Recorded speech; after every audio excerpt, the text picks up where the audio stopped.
Let's get into the details of news. A massive all-party protest erupted in Ashwarapet, Bhadradri, Kottagudem district, with leaders invoking the spirit of the Quit India movement. Congress, CPI, CPM, CITU and several trade unions organized a rally and jail borough program against central government policies.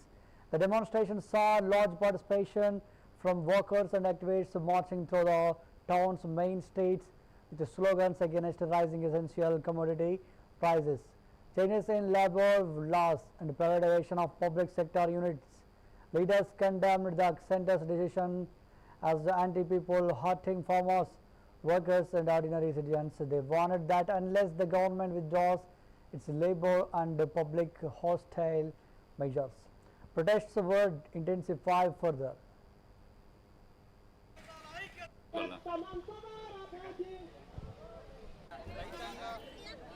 అలాగే కార్మిక ప్రజా వ్యతిరేక విధానాలను నిరసిస్తూ దేశవ్యాప్తంగా ఈనాడు jail బరో కార్యక్రమాన్ని నిర్వహించడం జరిగింది.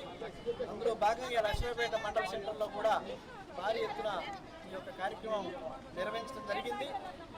గతంలో అనేక చట్టాలు ప్రభుత్వాలు ప్రయోజనాల కోసం చేస్తే వాటిని నాడు మోడీ ప్రభుత్వం నీరుగారుస్తున్నటువంటి పరిస్థితి మనం చూస్తున్నాం. అట్లాగే ఉపాధి హామీ పథకం అనేది ఆనాడు వామపక్షాలు చేసిన ఉద్యమం ఫలితంగా 2005లో ఉపాధి గ్యారంటీ చేస్తూ హామీ చట్టం తీసుకొచ్చారు.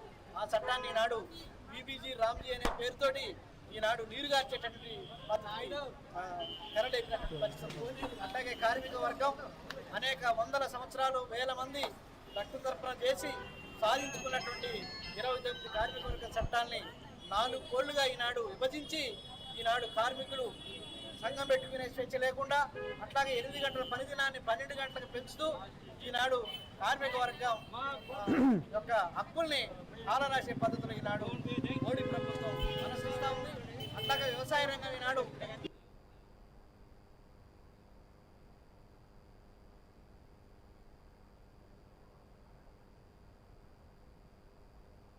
ప్రజల